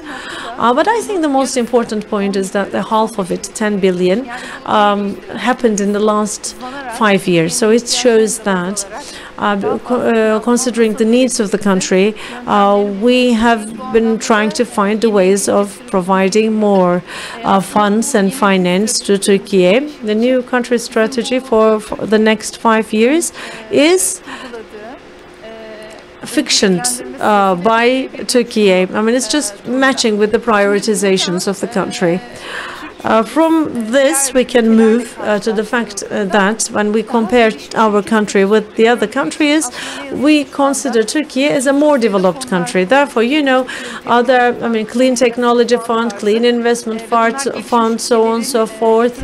There are many funds established by developed countries, and there is really a lot of money accumulated there. But unfortunately, Turkey is the country that has been using these funds the least. One reason for that is our country is being considered at the status of a developed country. As Mr. Minister has explained, we're still developing, but the development level is to be achieved quite fast. So we need the funds. As EBRD, what we are trying to do is as a priority to realize the potential of Turkey. I mean, by explaining all the funds, by making them available, and make sure that they make an allocation to Turkey, and to utilize this. We name it as blended financing. If I give you 10 lira, next to it, the cheap, lowest cost funds will be used, blended at least to lower the cost of the investors. In this respect, of course, Turkey has a tough way, but I believe that our country is able to make it happen. The performance since its entry, I think EBRD has a very high performance, and it's a good indicator. But to make it happen, there are very important investments that we should be achieving. As we've discussed with Mr. Minister during the roundtable meeting, we have a renewable energy roadmap now. 90 gigawatts of an investment must be made. Every year, minimum 5 to 7 gigawatts of an investment is required, meaning that next to other, investments, it would mean minimum 10 billion investment finance. If even 1/5 of this come from these funds, I think it's going to be a big advantage. But as a matter of fact, what is behind the renewable roadmap is to improve competitiveness of Turkey, reducing external dependence of the country, making sure that the country reaches a better position in the world. Therefore, this roadmap is extremely important. And then during that meeting, I've emphasized one point: 90 gigawatts of an energy target is there on the table, but we need to try and make it as a base load, because, you know, yes, nuclear power is a very good solution as a base load, but it will take a long time, and still environmental risks are quite high, plus cost is incredibly high. I mean, if, on the other hand, we would have a storage aspect to be created a strategy rather than a mixture. Would you finance a natural gas station, a nuclear power plant? No, we don't. There are some countries named as just in transition. We are forced to do it because there is no other solution for that, at least to get rid of coal. But Turkey doesn't need it. I mean, decarbonization. On the energy side, decarbonization roadmap should be created for Turkey as well to foster competitiveness of the industry. Why? Because there is the carbon tax that is waiting for us in front of our door. As the question number 5 comes in, I will refer to my notes.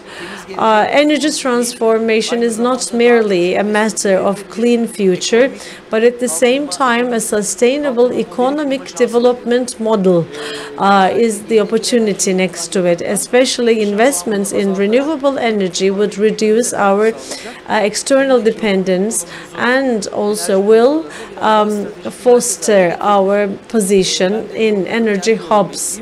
And let me add to it, this is net zero 2053.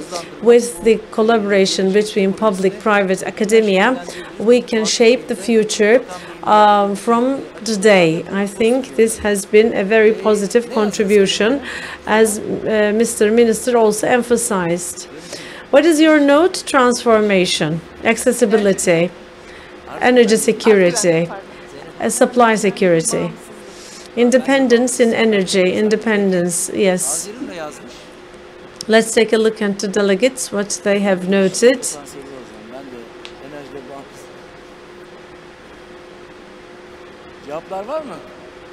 Do we have the answers?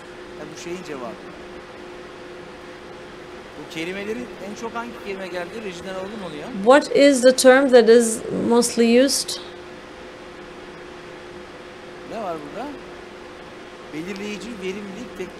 Efficiency, productivity, technology. Is there anything like independence?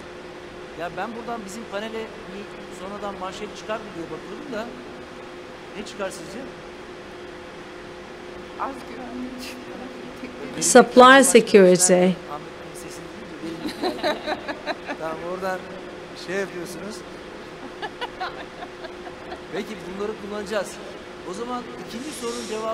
Well, then the answer to the second question. Can you interpret the result? 44% says the most important advantage of Turkey is the geopolitical position. We are in the center of energy hubs. The next is local, indigenous, and renewable energy. E option would be all. I mean, if you would ask me, an option E is required there, all. These are all of our strengths. All the options are right. I mean, not this or that one, I think, is not the right thing, because, you know, it would be then unfair to whatever we are doing in the ground. As I have tried to cover in my talk, these are all essentially important aspects and advantages that would also support our supply security. We can do that by also considering geopolitical and economic realities, and I think these are all valid points. Option E, I would say. 30 answers received for the answers. Anything you would like to react to that?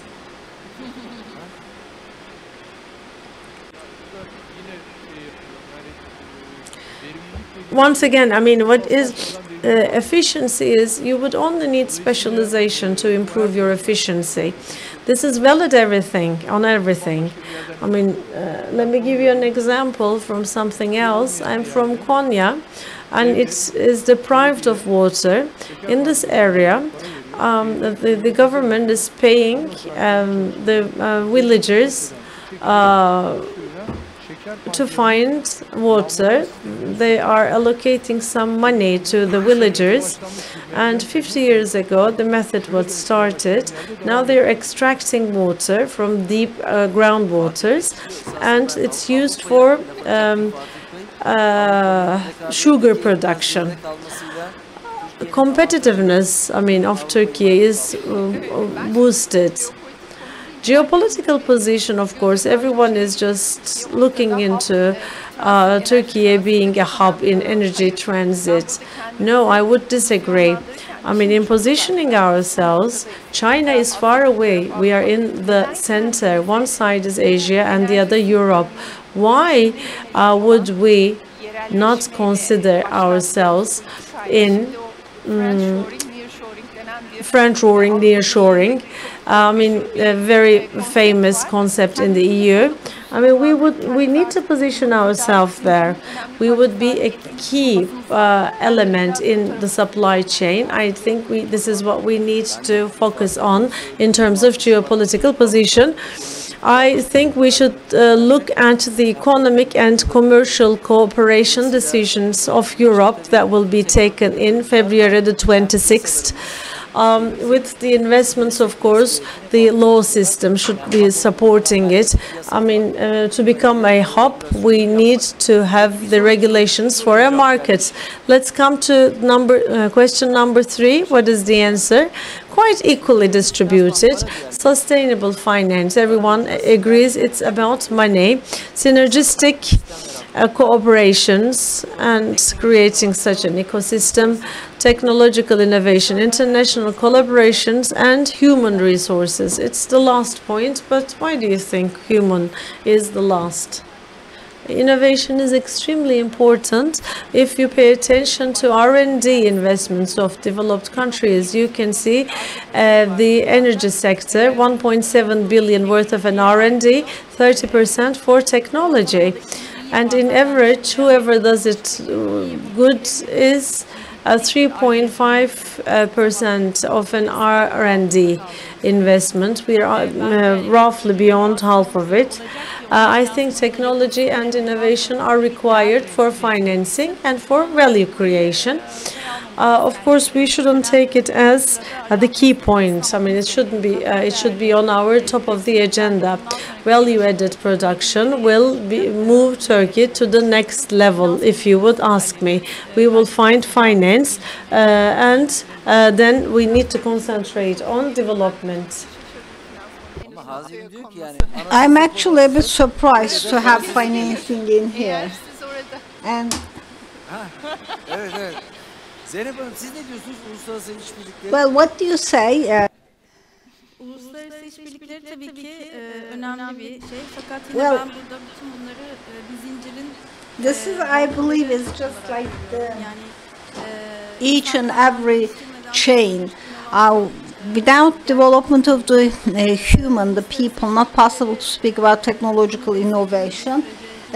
Of course, the international collaboration is a must. If it is not supported, we will not have the impact that we want. In terms of the supply chain, it's either the manufacturing or in the energy industry, they are actually playing a major role.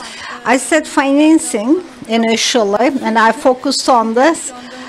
But right now, after listening to you, I think I'm just much more optimistic about this. So I'm saying all of the above. So the next question was about financing, by the way. So which one? PPP. And at the same time, green bonds and sustainable financing instruments. What would you say? Well, as you all know, we've already made the start in Turkey. It is mostly IFIs. And also different investment agencies. So for 2025, 2026, also for Azerbaijan, we have some new things coming, and therefore in here it's not possible to have one financial instrument as a solution. So therefore it's important to bring a couple of institutions all together. And the second thing I would like to mention, $500 million worth of investment is actually much easier to do the $100 million. And it's a bit intriguing to say it, but once you do 500 million, it's just like the League of Champions, and everyone would like to be a part of it. We are mostly the leading bank, for example. And such a thing is possible for us to distribute it to the other banks, because standard for many things, and therefore especially specialized groups and institutions, they have actually large projects must be implemented with some large financing. $500 million worth, if you just work with a couple, no offense, but I just want to be offensive in here, but it's my personal opinion, by the way. We'll get the financing because they are asking for all requirements, right? It is, for example, the US dollars or so, 15 years, let's say, and there also must be the state guarantee, right? And also certain criteria in equipment, some specificities about the country of origin and so on. I also will give money for this, of course. I mean, it's a market economy that we have some such ideals and so on in the energy markets, but maybe I can attack you about this. For myself, we do not ask for state guarantee. For PPAs, you know, it's also possible to do them bilateral, so you don't need a specific site for doing so. And it is most bilateral agreements as the roadmap for future. Back to your question, the answer is all of the above. In the energy industry, just in the decade, 100 billion that we are speaking about. If we are speaking about carbon-free, we need another 100. So it makes 200 billion, 20 billion annually.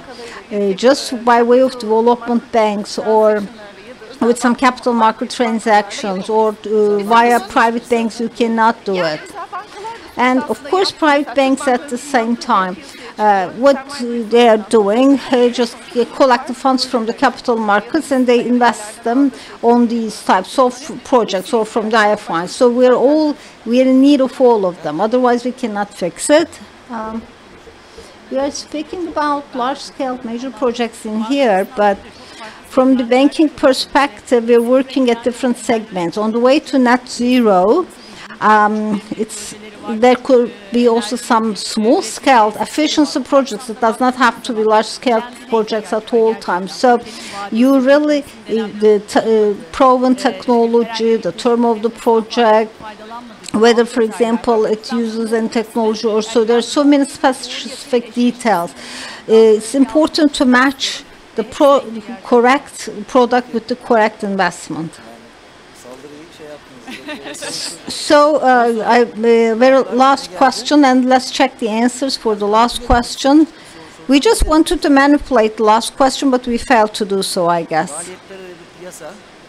So, real cost-based energy market, and some say the innovation. Innovation is a bit higher, I guess. Actually, I don't want to be late for this, so I would like to get the very last, actually, words in free format, please. Now, well, it's mostly international cooperation that I would like to underline. So there's actually a huge potential about this. Looking at the status quo, it brings so many challenges, but at the same time, too many opportunities. We have to very well identify them. It's not possible for the state to do it alone. It is mostly the private sector that should play a more dominant role, especially at the macro level for energy security is a concern, but not in negative sense. It's a target. Therefore, we will continue to support the private sector, especially for international collaboration. We would like to open up the path. All our embassies are always ready for any cooperation, and will continue work on that way. Thank you for your final words. Şule. Well, as Mr. Minister stated, ensuring competition and competitiveness is the very first thing. Turkey should be positioned in the most competitive manner. As an industrialist, I think if you ask me what you should pay attention to, one being productivity. Why? Because energy is also a cost. Another important cost item, carbon emission. Decarbonization is important, and people as the third. If you have well-trained, highly qualified people, otherwise not possible to speak about decarbonization or an efficiency. And therefore, it's very important to have all these strategies in hand, and I'm looking forward to do so. And we are ready to finance it. Thank you.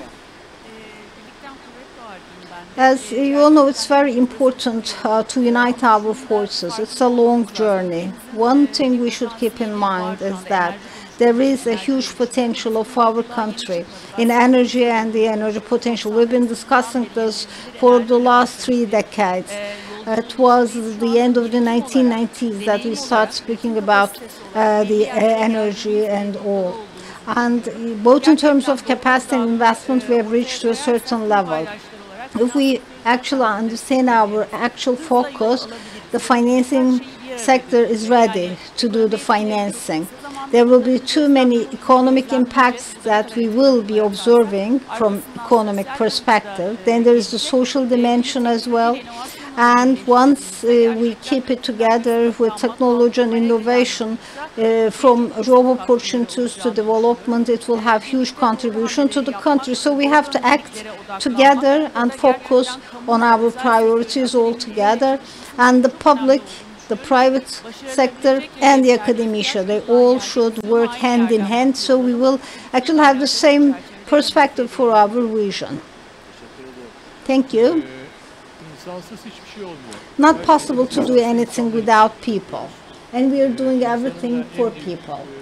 And the most important added value of people is on education. And both as the state and the private sector, everything that we are discussing in here is about the trends of the 21st century. Therefore, our education system should focus on specialization. That's how we can bring it to the level of the 21st century. I worked also as an engineer abroad in Germany, and the industry and the academia 30, 40 years ago, they were doing it so well, but we're not even close to it for the time being. We're speaking about very specific things. Turkey can lead the way. We can have the software. And I don't want to do advertisement in here, but we just came to your command center in IICEC. It was just like actually a moon-based alpha. Each and every equipment, you know about the productivity, you have remote control, remote access, and what is going to happen is you will set up the system there and make it sustainable, and at the same time bring it forward. It's the people. The education side is actually a totally different topic, and I don't think it is something the state can do anything alone. I think the industry at the same time should somehow lead and guide the state. Thank you very much, all. I would like to thank to each and every panelist, and starting with the foundation of IICEC, the public, the private industry, and the academia. In collaboration, they are also trying to serve to this purpose. Thank you very much for your attention, for joining the survey, and hope to see you back again in some other future events. Thank you.